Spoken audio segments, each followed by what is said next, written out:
Hey grade 8، ازيكم؟ اخباركم ايه؟ يا رب تكونوا بخير وكله تمام. انا مس هبة ودي ساينس اكس بي. هنكمل النهارده ان شاء الله lesson 3 اللي هو المين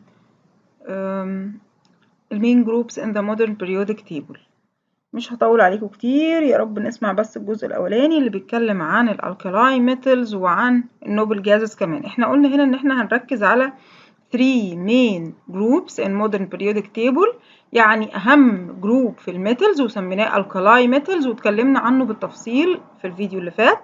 كمان خدنا جروب عن النوبل جازز والنوبل أو الانرت جازز، احنا عارفينها من زمان وعارفين انها doesn't share in chemical reaction وانها موجودة في الرايت سايد of modern periodic table. والنهارده ان شاء الله هناخد الجروب الاخير في الليسون واللي بيكلمنا عن حاجه اسمها الهالوجينز، والهالوجينز هي strongest non-metal in modern periodic table، يعني هي اقوى non-metal في المودرن periodic table كلها. هل معنى كده ان الجروب ده هو فيه كل النون-metal؟ لا، هو فيه بس اقوى non-metal لكن مش كلهم. طيب سميناه ليه الهالوجين؟ سميناه الهالوجين لان هو كان فورم سولتس، يعني لما الجروب ده بيقدر يعمل رياكشن مع الميتالز بيقدر يكون في سولتس. طب قبل ما نوصل للنقطة دي وهي سابقة شوية لأوانها، عايزين نعرف هو الجروب ده فين. أولا جروب الهالوجين هو 7A اللي موجود قبل النوبل جازز على طول، موجود في الرايت سايد اوف مودرن بريودك تيبل وتبع بي بلوك، يبقى هو جروب النيو نمبر بتاعه 7A، البلوك بتاعته هي بلوك B وموجود في الرايت سايد اوف مودرن بريودك تيبل، في الرايت سايد اوف مودرن periodic table. ده كده اللوكيشن بتاع الجروب 7A. طيب هو 7A ده اللي هو مين؟ بيبدأ عندي بالفلورين، واحنا اوريدي كنا اتكلمنا عن الفلورين قبل كده وعرفنا انه strongest non-metal modern periodic table. وده ليه؟ لان هو كان gain the outermost electron easily. طيب هو من اسم الجروب او من الجروب رقم كام؟ رقم 7، يبقى عنده كام الكترون outer shell؟ بيرفكت، عنده 7 electrons in outer shell. طب ما دام هو عنده 7 electrons واللي سمع معانا الجزء الاول وعرف المعلومه دي كويس، يبقى بيعمل ايه during chemical reaction؟ لما يبقى عندي 7 electron في الاوتر شيل. الفلورين مثلا فور اكزامبل هو 9، يعني عنده 2 8 2 7. لو دخل chemical reaction هيحصل ايه؟ قال لي لو دخل chemical reaction هيبدأ يعمل gaining على طول، يعني يتحول لإيه؟ نيجاتيف ولا بوزيتيف؟ نيجاتيف، برافو عليك. 2 8 وهيبقى نيجاتيف 1، نيجاتيف ايون. ليه؟ عشان هو جين 1 الكترون. طب بما انه جين 1 الكترون يبقى الفالنسي بتاعه كام؟ برافو، الفالنسي بتاعه 1. احنا قلنا في الفيديو اللي فات كلمة فالنسي جاية منين؟ هو النمبر اوف الكترون which gain or lost or shared during chemical reaction. واللي مش عارف الكونسبت يروح للفيديو اللي قبله، احنا شرحناه بالتفصيل. يبقى الفالنسي بتاع جروب 7A كل الاليمنت الموجودة في الجروب ده كلهم مونوفيلنت. يعني ايه مونوفيلنت؟ يعني الفالنسي 1. هنا ههتم بدراسة فلورين، كلورين، برومين، ايودين. مش هاخد الاخير لانه راديانت اليمنت، وزي ما اتفقنا الراديانت اليمنت ليها different properties. طيب يبقى اهو بسرعة نعيد، احنا قلنا ايه على الهالوجين؟ قلنا انها they are located on right side of modern periodic table. قلنا كمان انها موجودة في البي بلوك. طيب بما انها نون ميتال هيبقى عندها بقى كل البروبرتيز اوف نون ميتال، انها bad conductor of heat, bad conductor of electricity, low melting point, low boiling point, not malleable, not shiny، كل الحاجات اللي احنا متعودين عليها. ضيف ليها بقى الجديد ان عندها 7 الكترون اوتر شيل، ان الفالنسي بتاعها مونوفيلنت او الفالنسي ايكوال 1. وبيجي جيف ريزون يقول لي هي ليه الهالوجين مونوفيلنت؟ مين فيكم شطور هيقول لي كده؟ سؤال مهم جدا. جيف ريزون جروب هالوجين، ممكن اقول جروب هالوجين وممكن اقول 7A اللي هم 7A monovalent elements. هرد انا اقول ايه بقى؟ هقول because they gain one electron during chemical reaction. برافو عليك. because they gain one electron during chemical reaction. مش عايزة أكتر من كده. gain one electron وهكتب، عايز أكمل forming negative ion، تمام. active during chemical reaction. تمام، الاتنين صح. طيب كمان هم عندهم صفة ما قلناهاش في الالكالاين ميتالز، هي مش موجودة في الالكالاين ميتالز، اللي هي ايه؟ ان هم كلهم داياتوميك element. ده يعني ايه داياتوميك؟ يعني المولكيول الواحد بتاعهم بيتكون من 2 atoms. تمام كده، المولكيول بيتكون من ايه؟ من 2 atoms. يعني ايه؟ قال لي تعالى كده معايا بص، انا عندي اول واحد فيهم مين الاقوى واحد؟ الاف، بعده السي ال اللي هو كلورين، بعده البي ار اللي هو برومين، بعده ايودين. تمام، مبدئيا كده الكلورين والفلورين الاتنين دول جازز in gaseous state. طب البرومين؟ قال لي لا، البرومين ليكويد. طب الايودين؟ قال لي الايودين سوليد. معنى كده ان زي ما قلنا في الالكاليمات كلهم سوليد؟ لا طبعا، انا هنا عندي جاز وعندي ليكويد وعندي سوليد. في الثلاث حالات موجوده in the same group اللي هو 7A او اللي هو الهالوجينز. حلو قوي. طيب نرجع تاني لموضوع داياتوميك. احنا خدنا جريد 7 ان الماتر any matter، اي ماتر في الدنيا اللي هي اي حاجه حوالينا اصلا من اسمها ماتر consists of what؟ perfect، من molecules. أي matter بتتكون من المولكيولز، بالتالي أي element بيتكون من molecules. طب المولكيول ده بيتكون من حاجات أصغر ولا ده أصغر حاجة ممكنة؟ قال لي لأ، أصغر من المولكيول في الأتومز بقى اللي إحنا بقينا نتكلم عليها على طول. فقال لي إن المولكيول ده بيتقسم لنوعين، في مولكيول بيتكون من 2 atoms فبسميه diatomic molecule، وفي نوع مولكيول تاني بيتكون من 1 atom بسميه monoatomic element. يبقى أنا عندي المولكيولز نوعين، نوع diatomic ونوع monatomic. ال1 atom بسميه monoatomic. طيب كل ال7A ايه؟ قال لي كل ال7A دول، كل الهالوجين diatomic element. كل الهالوجين ايه؟ diatomic element. كل الهالوجين مرة كمان diatomic element. طب give reason. The element of halogen group diatomic element because their molecule consists of 2 atoms. Because their molecule consists of 2 atoms. حلو قوي. يعني ينفع اكتب دلوقتي اف بس؟ لا خلاص بقى انا عرفت. طبعا هو مكتوب اف بس لان في المودرن بريود تيبل احنا بنكتب السيمبل بس، لكن لو انا بعبر عن الفلورين بصفه عامه لازم اكتب اف 2. بعبر عن كلورين Cl2، بعبر عن برومين Br2، وهكذا. أنا ما ينفعش أكتب غير 2. ليه؟ لأن هما diatomic element. حلو أوي. كده عرفنا البروبرتيز بتاعة جروب 7A. فيهم solid وفيهم liquid وفيهم gas، كلهم diatomic monovalent bad conductor of heat bad conductor of electricity. خلاص أنا عرفت أغلب البروبرتيز بتاعتي سواء physical or chemicals. ليه اسمهم هالوجين؟ زي ما اتفقت معاك، هم عندهم بما انهم السترونجست نون ميتال، لو عملوا رياكشن مع الميتالز بيكون لي على طول سولتس. تمام، معنى كلمة هالوجين forming salt. يعني لو انا جيت اترجمها كده، هالوجين دي معناها forming salts، عشان كده سميتهم هالوجين. يبقى لما يجي يقول لي give reason ليه group 7A called halogen أو named by halogen as they react with metals forming salts.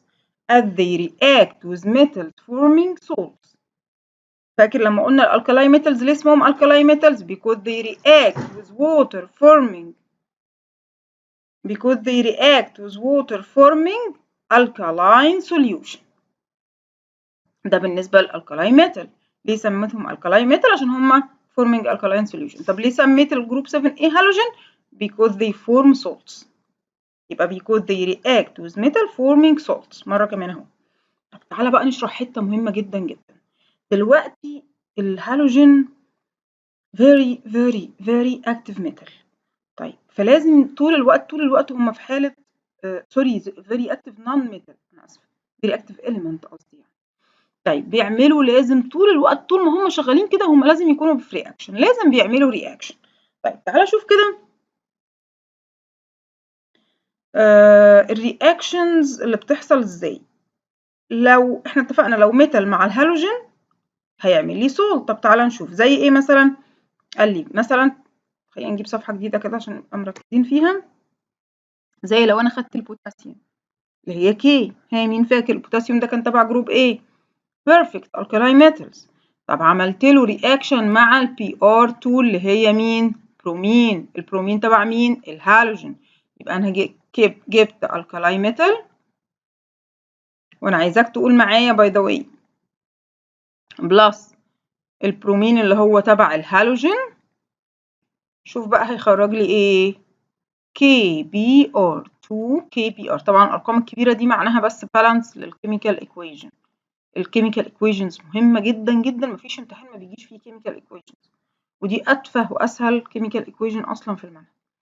يبقى 2 كي بي ار اللي هي مين؟ اللي هي البوتاسيوم برومايد. بوتاسيوم برومايد. مره كمان بوتاسيوم برومايد. طب اديني اكزامبل كمان للفورمينج سولتس. لازم احفظ، لازم تحفظ طبعا، وبيجي لك مثلا represent by balanced chemical equation، ويبدأ بقى يكلم يا سيدي يلا بقى by balanced chemical equation اعمل لي كده. فانت تحضر له بقى، هو هيقول لك مثلا بوتاسيوم بلس برومين، تقوم انت كاتب الايكويشن اللي انا كتبتها دلوقتي دي. طب لو جه قال لك الرياكشن بتوين صوديوم اند كلورين، ها الصوديوم اللي هو السيمبل بتاعه ان ايه، برافو عليك، باخد منه 2 بلس الكلورين اللي هو Cl. وطبعا الCl ما بتقفش لوحدها ابدا، هي لازم تبقى Cl2 عشان هي داياتوميك. برافو. الاتنين مع بعض هيخرجوا لي ايه؟ NaCl اللي هو عارفينه بقى، ده مشهور جدا ده من زمان، صوديوم كلورايد اللي هو تيبل سولت. صوديوم كلورايد ده تيبل سولت. طيب تعالى بقى اتفرج على الهالوجين وجمالها. الهالوجين مترتبة في قوتها من فوق لتحت عكس الالكالاي ميتالز. يعني الالكالاي ميتالز كنا بنبدأ بأضعف واحد فيهم، هم كلهم أقوياء طبعا، لكن أقل واحد في القوة هو الأولاني، بعدين القوة بتزيد كل ما بنزل لتحت from up to down لغاية ما أوصل للسيزيوم. في الهالوجين العكس صحيح، أنا ببدأ بأقوى واحد فيهم اللي هو مين؟ اللي هو الفلورين. ده السترونجست نون ميتال المودرن بريودك تيبل كله، ده يعني المعلم الكبير قوي.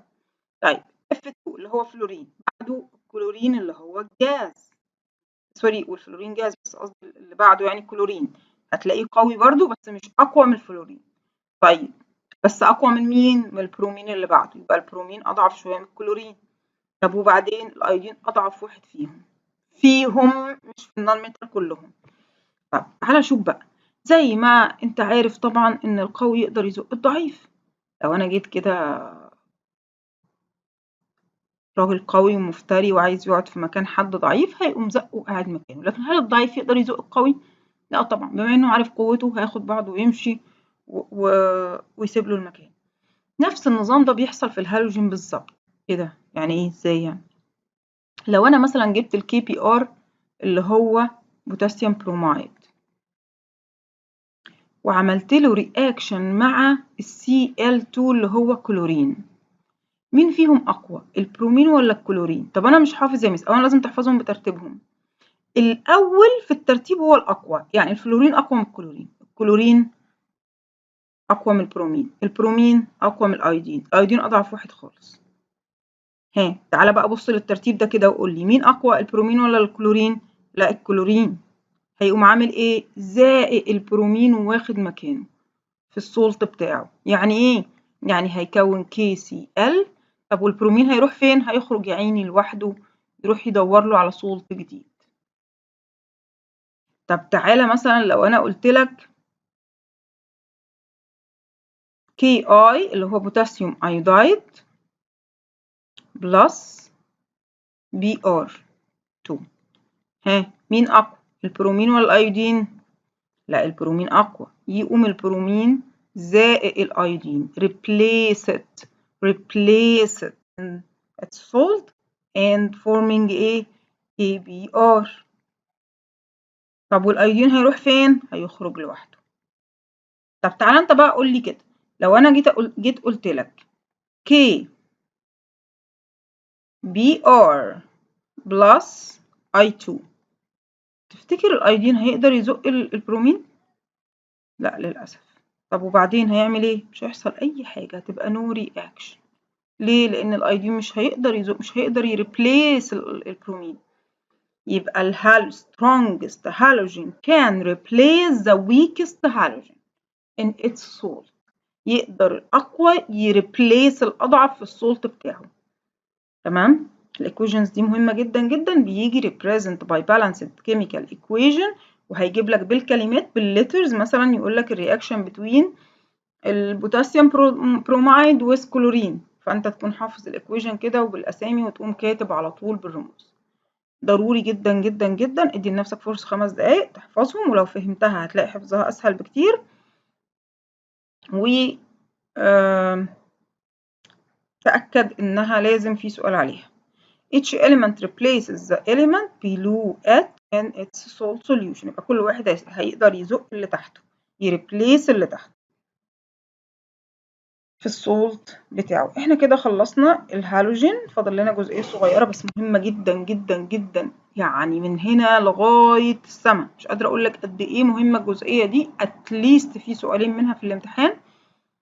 الجزئية دي بتكلمني عن اليوزز بتاعة بعض الاليمنت في المودرن periodic table او properties of element and their uses. هناخد example ل 4 elements، بتيجي complete بتيجي give reason، وهنحفظها مع بعض دلوقتي. اول حاجه الصوديوم، بس انا مش هاخد الصوديوم زي ما شفتوا في السوليد ستيت، لا انا هاخد الصوديوم في الليكويد ستيت، فبسميها ليكويد صوديوم او صوديوم الليكويد ستيت. طيب بعمل بيه ايه؟ قال لي انا عندي حاجه اسمها الكيميكال النيوكلير رياكشنز، والنيوكلير رياكشنز دي هو ان انا اتعامل مع النيوكليوس كده وابدا اقسمها نصين فتخرج لي كميه هائله من الانرجي. عشان اقدر اعمل الرياكشنز دي لازم تكون في مبنى معين بمواصفات معينه، بسميه نيوكلير رياكتور. نيوكلير رياكتور.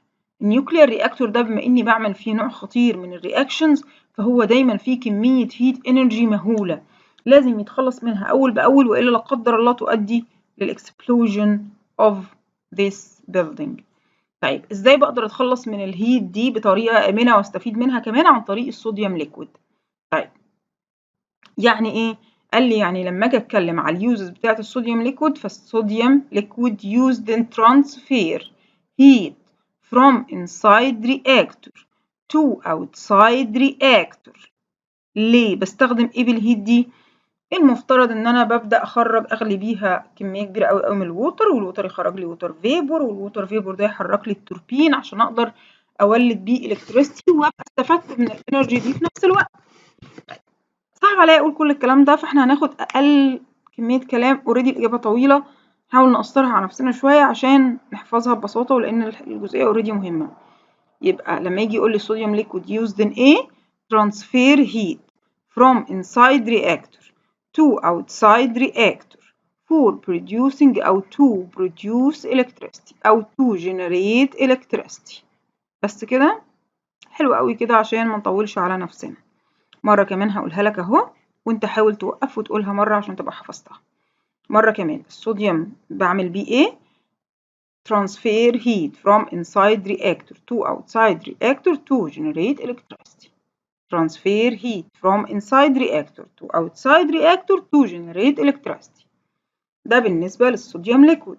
طيب الكوبالت 60 بقى، قال لي الراديو اكتيف كوبالت 60 ده الوحيد عندي في المنهج اللي هدرسه السنة دي راديو اكتيف، يعني مشع. وليه راديو اكتيف؟ يعني طول الوقت بيemit ريز معينة. بالنسبة للراديو اكتيف للكوبالت 60 هو بيemit جاما ريز، يعني بيخرج طول الوقت جاما ريز.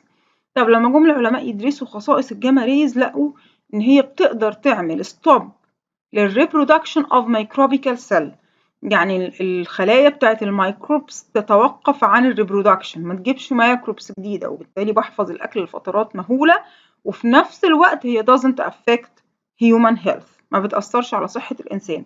فكل الأكل اللي حضرتك بتروح السوبر ماركت وتلاقيه محطوط على الرفوف ده already هو معمول له حفظ أو preservation عن طريق الكوبالت 60. يبقى الكوبالت 60 used in A used in food preservation because بقى لغاية هنا كده لو قالك mention one use cobalt 60 قول لي استخدام للكوبالت 60 هتقول لي used in food preservation. طب جت بقى في صورة give reason cobalt 60 used in food preservation ليه؟ because it emit gamma rays which prevent reproduction of microbial cells and doesn't affect human health. ده مش هفضل أصدعكم كل لحظة وأقول إنه الجدول أو الصفحة دي كده من أهم الصفحات اللي مفيش امتحان في الترم ما بيجيش اتليست سؤالين منها. واحد give reason، واحد mention one use، واحد complete. يعني إيه لازم كده يجيب لي ولو على الأقل أوي نقطة على الأقل. فده صفحة فيها درجة مضمونة. يبقى نرجع تاني used in food preservation ليه give reason لأن هو emit gamma rays which prevent reproduction of microbial cells. كمان السيليكون، والسيليكون خدناه من الاكزامبلز بتاعت الميتالايتس. طيب الميتالايتس دي احنا قلنا انها عندها البوز properties of metal and non-metals. عشان كده عملنا بيه ايه؟ عملنا بيه عارفين كلمة بوردة، يمكن كلمة مشهورة، بوردة الموبايل، بوردة اللاب، دي الكلمة الدارجة أو العامية لكلمة السيليكون سلايدز أو السلايدز اللي بتتحط جوه الإلكترونيكس، الأجهزة الإلكترونية. يبقى السيليكون بستخدمه في إيه؟ manufacture of electronic devices. بعمل A B في الأجهزة دي الإلكترونيك devices اللي هي زي التاب، اللاب، الموبايل، كل الأجهزة الإلكترونية دي بعمل بيه البوردة، الجزء الأخضر اللي جوه ده. ليه؟ give reason. كل واحد فيهم بستخدمه في ايه وجيف ريزون ليه. عدد الصوديوم ما فيهوش جيف ريزون. طيب mention one use ايه السيليكون؟ هقول له manufacture of electronic devices. طب give reason السيليكون used in manufacture of electronic devices ليه؟ because semi-metal ability to conduct depends on temperature. ودي complete مهم جدا جدا جدا. ليه؟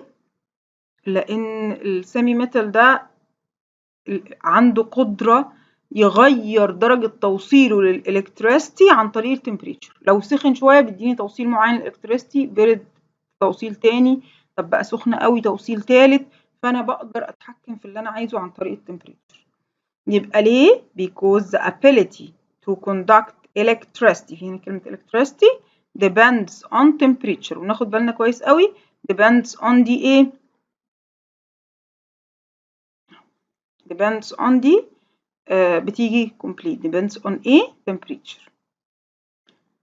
آخر حاجة عندي هي liquefied nitrogen. احنا عارفين كلنا ان النيتروجين ده جاز. يعني ايه liquefied؟ تقصدي ايه؟ اقصد ان هم حولوه للliquid state قبل ما يستخدموه. فاكتشفوا لما النيتروجين بيتحول للliquid state بيبقى عنده درجة باردة جدا جدا decreasing in temperature بشكل مرعب، لدرجة انه بيغلي البويلينج بوينت بتاعته minus 196 أو negative 196. عشان كده بيستخدم في إيه؟ used in preservation of cornea of eye.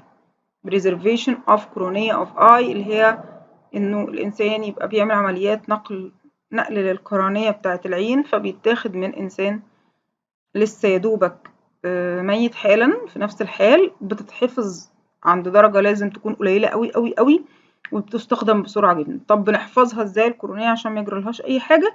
بنحفظها عن طريق الليكويفايد نيتروجين. طب بيجي give reason ليه بستخدم الليكويفايد نيتروجين in preservation of cornea of eye due to decrease of its boiling point into negative 196 due to decrease of its boiling point negative 196. كده احنا خلصنا الدرس بتاعنا. اتمنى توقف وتعيد وتكرر بحيث ان الفيديو يبقى بالمرة انا ذاكرت الدرس وحفظته، فمش محتاج اقعد عليه تاني. لو في اي جزئية مش مفهومة اتمنى تكتبهولي وانا هعيدها تاني مفيش شك. ولو في اي اسئلة مش عارفينها برضو نفس الحكاية. يا رب تكونوا استفدتوا. اشوفكم قريب في الدرس اللي بعد كده. باي باي. Hey grade 8، ازيكم؟ اخباركم ايه؟ يا رب تكونوا بخير وكله تمام. انا مس هبه ودي ساينس اكس بي. هنكمل النهارده ان شاء الله lesson 3 اللي هو المين groups in the modern periodic table.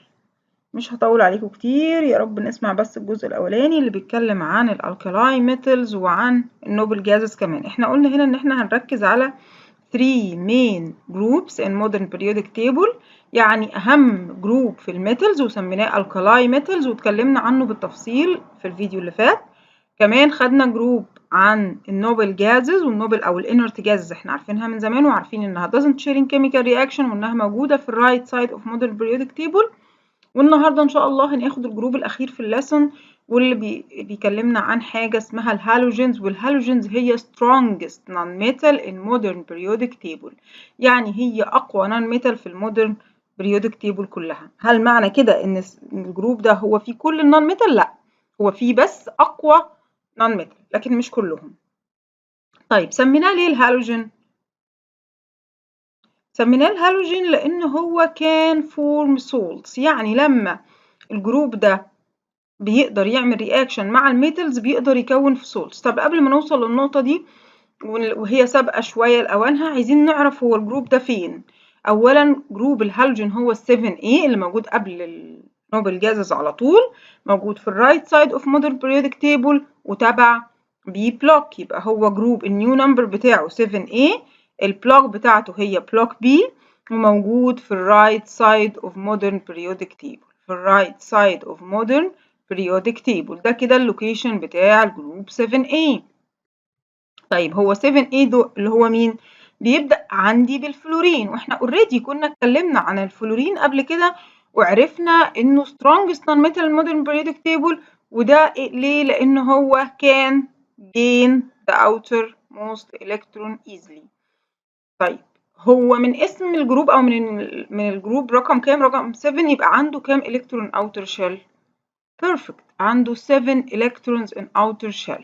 طب ما دام هو عنده 7 electrons واللي سمع معانا الجزء الاول وعرف المعلومه دي كويس، يبقى بيعمل ايه during chemical reaction؟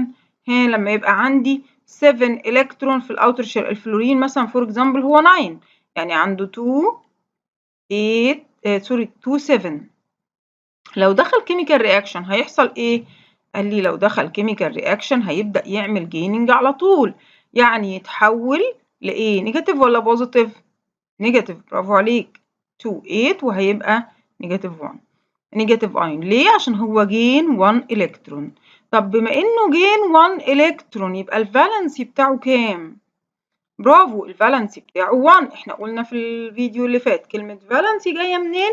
هو النمبر اوف electron which gain or lost or shared during chemical reaction. واللي مش عارف الكونسبت يروح للفيديو اللي قبله احنا شرحناه بالتفصيل. يبقى الفالنسي بتاع جروب 7A كل الاليمنت الموجودة في الجروب ده كلهم مونوفيلنت. يعني ايه مونوفيلنت؟ يعني الفالنسي 1. هنا ههتم بدراسة فلورين، كلورين، برومين، ايودين. مش هاخد الاخير لانه راديانت اليمنت، وزي ما اتفقنا الراديانت اليمنت ليها different properties. طيب يبقى اهو بسرعه نعيد، احنا قلنا ايه على الهالوجين؟ قلنا انها they are located on right side of modern periodic table. قلنا كمان انها موجوده في البي بلوك. طيب بما انها نون ميتال هيبقى عندها بقى كل البروبرتيز اوف نون ميتال، انها bad conductor of heat, bad conductor of electricity, low melting point, low boiling point, not malleable, not shiny، كل الحاجات اللي احنا متعودين عليها. ضيف ليها بقى الجديد ان عندها 7 الكترون اوتر شيل، ان الفالنسي بتاعها مونوفيلنت او الفالنسي ايكوال 1. وبيجي جيف ريزون يقول لي هي ليه الهالوجين مونوفيلنت؟ مين فيكم شطور هيقول لي كده؟ سؤال مهم جدا. جيف ريزون جروب هالوجين، ممكن اقول جروب هالوجين وممكن اقول 7A اللي هم 7A monovalent elements. هرد انا اقول ايه بقى؟ هقول because they gain 1 electron during chemical reaction. برافو عليك.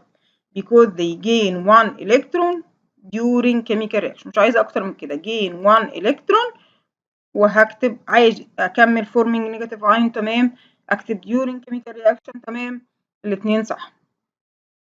طيب كمان هم عندهم صفة ما قلناهاش في الالكالاين ميتالز، هي مش موجودة في الالكالاين ميتالز، اللي هي ايه؟ ان هم كلهم diatomic element. ده يعني ايه diatomic؟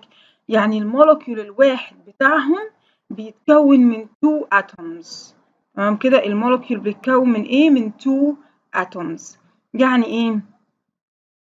قال لي تعالى كده معايا بص، انا عندي اول واحد فيهم مين الاقوى واحد؟ الاف، بعده السي ال اللي هو كلورين، بعده البي ار اللي هو برومين، بعده ايودين. تمام. مبدئيا كده الكلورين والفلورين الاتنين دول جازز in gaseous state. طب البرومين؟ قال لي لا، البرومين ليكويد. طب الايودين؟ قال لي الايودين سوليد. معنى كده ان زي ما قلنا في الالكاليمات كلهم سوليد؟ لا طبعا، انا هنا عندي جاز وعندي ليكويد وعندي سوليد. في الثلاث حالات موجوده in the same group اللي هو 7A او اللي هو الهالوجينز. حلو قوي. طيب نرجع تاني لموضوع داياتوميك. احنا خدنا جريد 7 ان الماتر any matter، اي ماتر في الدنيا اللي هي اي حاجه حوالينا اصلا من اسمها ماتر consists of what؟ perfect، من molecules. أي matter بتتكون من المولكيولز، بالتالي أي element بيتكون من molecules. طب المولكيول ده بيتكون من حاجات أصغر ولا ده أصغر حاجة ممكنة؟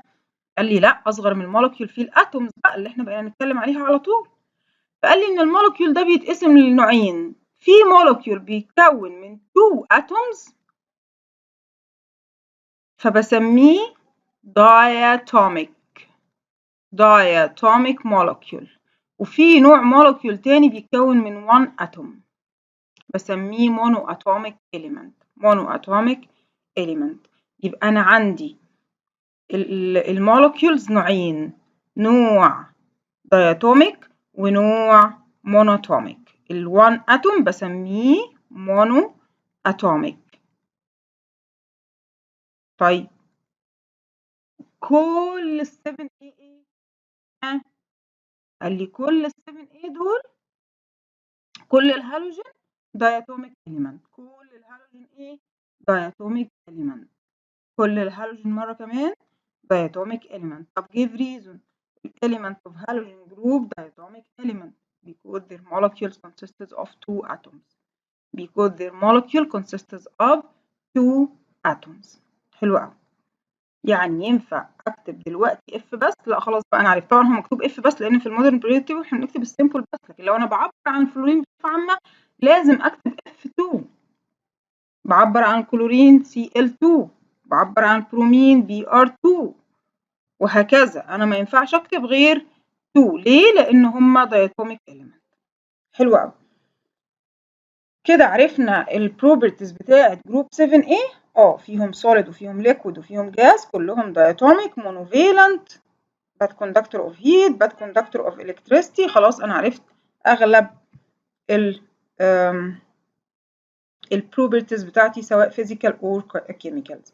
ليه اسمهم هالوجين؟ زي ما اتفقت معاك، هم عندهم بما انهم السترونجست نون ميتال، لو عملوا رياكشن مع الميتالز بيكون لي على طول سولتس. تمام. معنى كلمة هالوجين forming salt، يعني لو انا جيت اترجمها كده هالوجين دي معناها forming salts، عشان كده سميتهم هالوجين. يبقى لما يجي يقول لي give reason ليه group 7A called halogen أو named by halogen as they react with metals forming salts. فاكر لما قلنا الالكالاي metals ليه اسمهم alkali metals؟ because they react with water forming alkaline solution. ده بالنسبة للالكالاي metal. ليه سميتهم alkali metal؟ عشان هما forming alkaline solution. طب ليه سميت الجروب 7A halogen؟ because they form salts. يبقى because they react with metal forming salts. مرة كمان اهو. طب تعالى بقى نشرح حتة مهمة جدا جدا. دلوقتي الهالوجين very active metal. طيب فلازم طول الوقت هم في حالة very active non metal. أنا آسفة very active element قصدي يعني. طيب بيعملوا لازم طول الوقت، طول ما هم شغالين كده هم لازم يكونوا في رياكشن، لازم بيعملوا رياكشن. طيب تعالى شوف كده الرياكشنز اللي بتحصل ازاي. لو احنا اتفقنا لو ميتال مع الهالوجين هيعمل لي سولت. طب تعالى نشوف زي ايه مثلا. قال لي مثلا، خلينا نجيب صفحة جديدة كده عشان نبقى مركزين فيها. زي لو أنا خدت البوتاسيوم اللي هي K، مين فاكر البوتاسيوم ده كان تبع جروب ايه؟ بيرفكت الكالاي ميتالز. طب عملت له رياكشن مع البي ار 2 اللي هي مين؟ برومين. البرومين تبع مين؟ الهالوجين. يبقى انا جبت الكالاي ميتال، وانا عايزاك تقول معايا باي ذا واي، بلس البرومين اللي هو تبع الهالوجين. شوف بقى هيخرج لي ايه؟ كي بي ار 2 كي بي ار. طبعا الارقام الكبيره دي معناها بس بالانس للكيميكال ايكويشن. الكيميكال ايكويشنز مهمه جدا جدا، مفيش امتحان ما بيجيش فيه كيميكال ايكويشنز، ودي اتفه واسهل كيميكال ايكويشن اصلا في المنهج. يبقى 2 كي بي ار اللي هي مين؟ اللي هي البوتاسيوم برومايد. بوتاسيوم برومايد. مره كمان، بوتاسيوم برومايد. طب اديني اكزامبل كمان للفورمينج سولتس. لازم احفظ، لازم تحفظ طبعا، وبيجي لك مثلا represent by balanced chemical equation، ويبدأ بقى يكلم يا سيدي يلا بقى by balanced chemical equation اعمل لي كده. فانت تحضر له بقى، هو هيقول لك مثلا بوتاسيوم بلس برومين، تقوم انت كاتب الايكويشن اللي انا كتبتها دلوقتي دي. طب لو جه قال لك الرياكشن بتوين صوديوم اند كلورين، الصوديوم اللي هو السيمبل بتاعه ان ايه، برافو عليك، باخد منه 2 بلس الكلورين اللي هو Cl. وطبعا الCl ما بتقفش لوحدها ابدا، هي لازم تبقى Cl2 عشان هي داياتوميك. برافو. الاتنين مع بعض هيخرجوا لي ايه؟ NaCl اللي هو عارفينه بقى، ده مشهور جدا ده من زمان، صوديوم كلورايد اللي هو تيبل سولت. صوديوم كلورايد ده تيبل سولت. طيب تعالى بقى اتفرج على الهالوجين وجمالها. الهالوجين مترتبة في قوتها من فوق لتحت عكس الالكالاي ميتالز. يعني الالكالاي ميتالز كنا بنبدأ بأضعف واحد فيهم، هم كلهم أقوياء طبعا، لكن أقل واحد في القوة هو الأولاني، بعدين القوة بتزيد كل ما بنزل لتحت from up to down لغاية ما أوصل للسيزيوم. في الهالوجين العكس صحيح، أنا ببدأ بأقوى واحد فيهم اللي هو مين؟ اللي هو الفلورين. ده السترونجست نون ميتال المودرن بريودك تيبل كله، ده يعني المعلم الكبير قوي. طيب F2 اللي هو فلورين، بعده الكلورين اللي هو الجاز، سوري والفلورين جاز، بس قصدي اللي بعده يعني الكلورين، هتلاقيه قوي برضو بس مش اقوى من الفلورين. طيب بس اقوى من مين؟ من البرومين اللي بعده، يبقى البرومين اضعف شويه من الكلورين. طب وبعدين الايودين اضعف واحد فيهم مش في النون ميتال كلهم. طب تعالى شوف بقى، زي ما انت عارف طبعا ان القوي يقدر يزق الضعيف. لو انا جيت كده راجل قوي ومفتري وعايز يقعد في مكان حد ضعيف، هيقوم زقه وقاعد مكانه، لكن هل الضعيف يقدر يزق القوي؟ لا طبعا، بما انه عارف قوته هياخد بعضه ويمشي ويسيب له المكان. نفس النظام ده بيحصل في الهالوجين بالظبط. ايه ده؟ يعني ايه؟ ازاي يعني؟ لو انا مثلا جبت الكي بي ار اللي هو بوتاسيوم برومايد وعملت له رياكشن مع الCl2 اللي هو كلورين، مين فيهم اقوى، البرومين ولا الكلورين؟ طب انا مش حافظ يا مس، اولا لازم تحفظهم بترتيبهم. الاول في الترتيب هو الاقوى، يعني الفلورين اقوى من الكلورين، الكلورين اقوى من البرومين، البرومين اقوى من الايودين، الايودين اضعف واحد خالص. تعالى بقى بص للترتيب ده كده وقول لي مين اقوى، البرومين ولا الكلورين؟ لا الكلورين. هيقوم عامل ايه؟ زائق البرومين وواخد مكانه في السولت بتاعه. يعني ايه؟ يعني هيكون KCl. طب والبرومين هيروح فين؟ هيخرج يا عيني لوحده، يروح يدور له على سولت جديد. طب تعالى مثلا لو انا قلت لك Ki اللي هو بوتاسيوم ايودايد بلس Br2، مين اقوى، البرومين ولا الايودين؟ لا البرومين اقوى، يقوم البرومين زائق الايودين، replace it in its salt and forming a KBr. طب والايودين هيروح فين؟ هيخرج لوحده. طب تعالى انت بقى قول لي كده، لو انا جيت قلت لك K Br بلس I2، تفتكر الايودين هيقدر يزق البرومين؟ لا للاسف. طب وبعدين هيعمل ايه؟ مش هيحصل اي حاجة، هتبقى نو رياكشن. ليه؟ لان الايودين مش هيقدر يزق، مش هيقدر يريبليس البرومين. يبقى strongest halogen can replace the weakest halogen in its salt. يقدر الأقوى يريبليس الأضعف في السولت بتاعه. تمام؟ الإيكويشنز دي مهمة جدا جدا، بيجي represent by balanced chemical equation، وهيجيب لك بالكلمات بالليترز، مثلا يقول لك الرياكشن بتوين البوتاسيوم برومايد وسكلورين، فأنت تكون حافظ الإيكويشن كده وبالأسامي وتقوم كاتب على طول بالرموز. ضروري جدا جدا جدا، ادي لنفسك فرصة 5 دقايق تحفظهم، ولو فهمتها هتلاقي حفظها أسهل بكتير. و تأكد إنها لازم في سؤال عليها. Each element replaces the element below it in its salt solution. يبقى كل واحد هيقدر يزق اللي تحته، يريبليس اللي تحته في السولت بتاعه. احنا كده خلصنا الهالوجين، فاضل لنا جزئية صغيرة بس مهمة جدا جدا جدا، يعني من هنا لغاية السما مش قادرة اقول لك قد ايه مهمة الجزئية دي. اتليست في سؤالين منها في الامتحان. الجزئية دي بتكلمني عن اليوزز بتاعة بعض الاليمنت في المودرن periodic table او properties of element and their uses. هناخد example ل 4 elements، بتيجي complete بتيجي give reason، وهنحفظها مع بعض دلوقتي. اول حاجه الصوديوم، بس انا مش هاخد الصوديوم زي ما شفتوا في السوليد ستيت، لا انا هاخد الصوديوم في الليكويد ستيت، فبسميها ليكويد صوديوم او صوديوم الليكويد ستيت. طيب بعمل بيه ايه؟ قال لي انا عندي حاجه اسمها الكيميكال النيوكليير رياكشنز، والنيوكليير رياكشنز دي هو ان انا اتعامل مع النيوكليوس كده وابدا اقسمها نصين فتخرج لي كميه هائله من الانرجي. عشان اقدر اعمل الرياكشنز دي لازم تكون في مبنى معين بمواصفات معينه، بسميه نيوكليير رياكتور. نيوكليير رياكتور. النيوكليير رياكتور ده بما اني بعمل فيه نوع خطير من الرياكشنز، فهو دايما فيه كميه هيت انرجي مهوله، لازم يتخلص منها اول باول، والا لا قدر الله تؤدي للاكسبلوجن of this building. طيب ازاي بقدر اتخلص من الهيت دي بطريقه امنه واستفيد منها كمان؟ عن طريق الصوديوم ليكويد. طيب يعني ايه؟ قال لي يعني لما اجي اتكلم على اليوزز بتاعه الصوديوم ليكويد، فالصوديوم ليكويد used in transfer heat from inside reactor to outside reactor. ليه بستخدم ايه بالهيت دي؟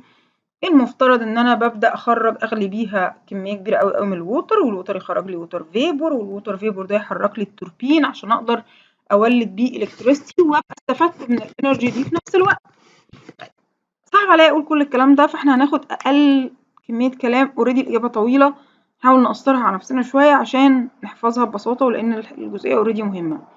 يبقى لما يجي يقول لي صوديوم liquid used in A transfer heat from inside reactor to outside reactor for producing أو to produce electricity أو to generate electricity.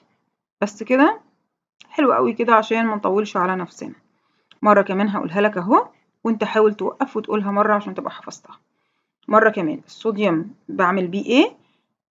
transfer heat from inside reactor to outside reactor to generate electricity.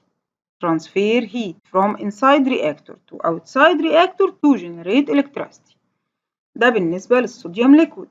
طيب الكوبالت 60 بقى، قال لي الراديو اكتيف كوبالت 60 ده الوحيد عندي في المنهج اللي هدرسه السنة دي راديو اكتيف، يعني مشع.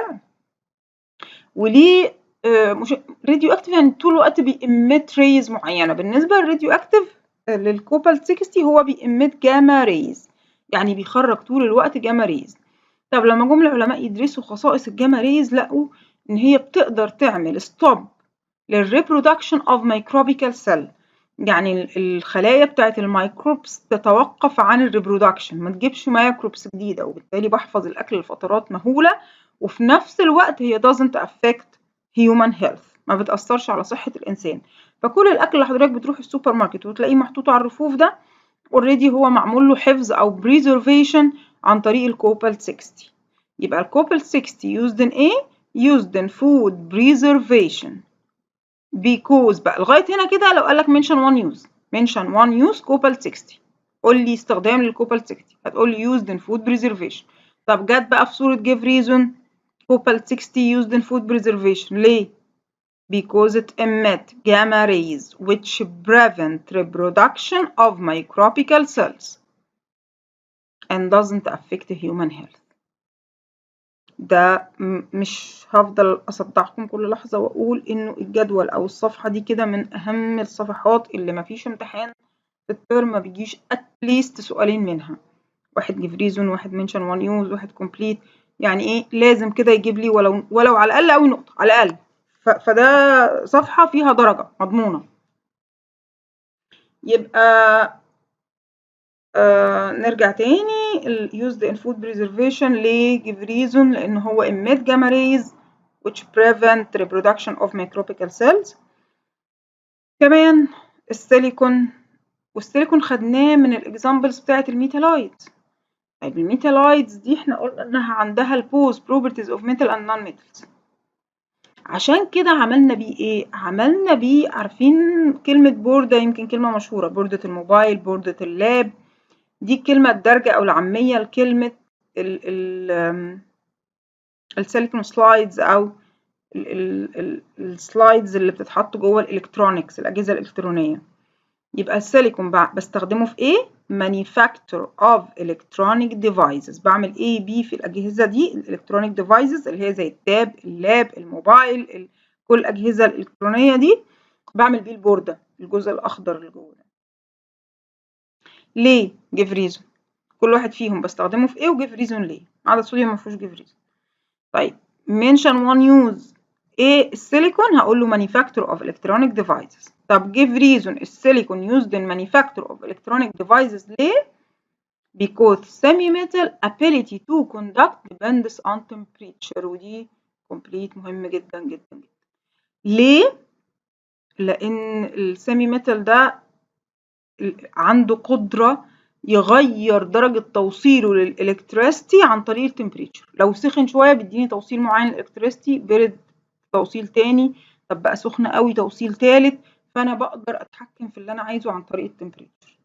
يبقى ليه؟ because the ability to conduct electricity، هنا كلمة electricity depends on temperature. وناخد بالنا كويس قوي depends on دي ايه؟ depends on دي بتيجي complete depends on a temperature. آخر حاجة عندي هي liquefied nitrogen. احنا عارفين كلنا ان النيتروجين ده جاز. يعني ايه liquefied؟ تقصدي ايه؟ اقصد ان هم حولوه للliquid state قبل ما يستخدموه. فاكتشفوا لما النيتروجين بيتحول للliquid state بيبقى عنده درجة باردة جدا جدا decreasing in temperature بشكل مرعب، لدرجة انه بيغلي البويلينج بوينت بتاعته minus 196 أو negative 196. عشان كده بيستخدم في إيه؟ used in preservation of cornea of eye. preservation of cornea of eye اللي هي إنه الإنسان يبقى بيعمل عمليات نقل للقرنية بتاعة العين، فبيتاخد من إنسان لسه يدوبك ميت حالا في نفس الحال، بتتحفظ عند درجة لازم تكون قليلة قوي قوي قوي، وبتستخدم بسرعة جدا. طب بنحفظها ازاي الكورونية عشان ما يجرالهاش اي حاجة؟ بنحفظها عن طريق الليكويفايد نيتروجين. طب بيجي give reason ليه بستخدم الليكويفايد نيتروجين in preservation of cornea of eye؟ due to decrease of its boiling point into negative 196. due to decrease of its boiling point negative 196. كده احنا خلصنا الدرس بتاعنا. اتمنى توقف وتعيد وتكرر بحيث ان الفيديو يبقى بالمرة انا ذاكرت الدرس وحفظته، فمش محتاج اقعد عليه تاني. لو في اي جزئية مش مفهومة اتمنى تكتبهولي وانا هعيدها تاني مفيش شك. ولو في اي اسئلة مش عارفينها برضو نفس الحكاية. يا رب تكونوا استفدتوا. اشوفكم قريب في الدرس اللي بعد كده. باي باي.